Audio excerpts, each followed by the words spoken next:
citizenry shall be popularized. So I will not persist with that. I'll come to your speech proper.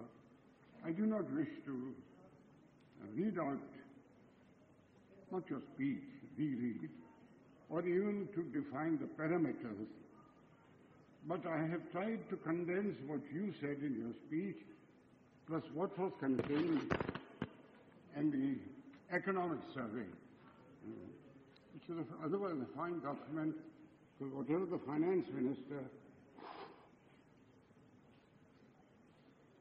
is unable to contain in his speech, always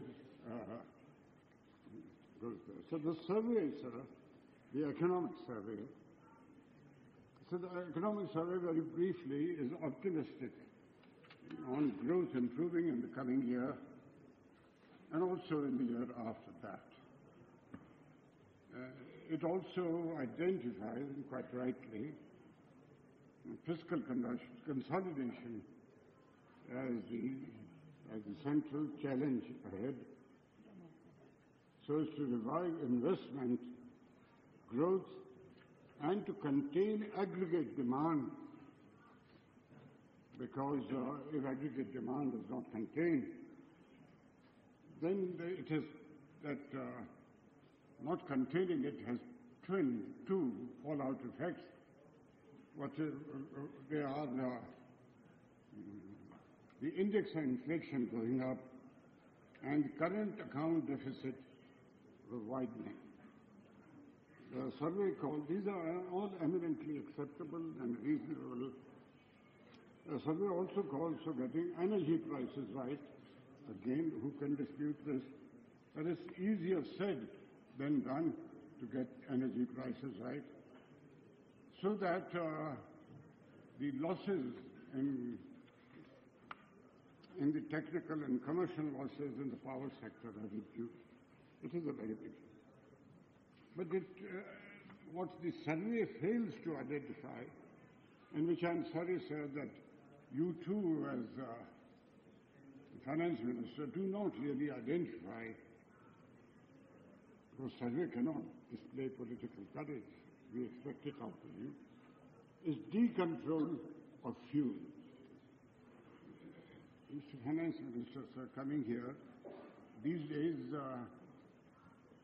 when I compare these days with the earlier days of Parliament, this is my ninth term, sir, now, when I first used to come, the kinds of limousines today that crowd the Parliament or crowd the streets of Delhi persuade me to recommend to you, Mr. Finance Minister, please increase petrol prices straight away. You have increased petrol prices a few times earlier and have met with a considerable amount of hue and cry against that. But I have not seen any reduction whatsoever in the traffic on the roads of Delhi or in the roads of the kind of limousines that come to the Parliament. Along with that, sir, for long you will not be able to now resist because of obvious reasons. I don't want to labor the point of why you can't resist petrol price hike, the international situation, Iran, etc.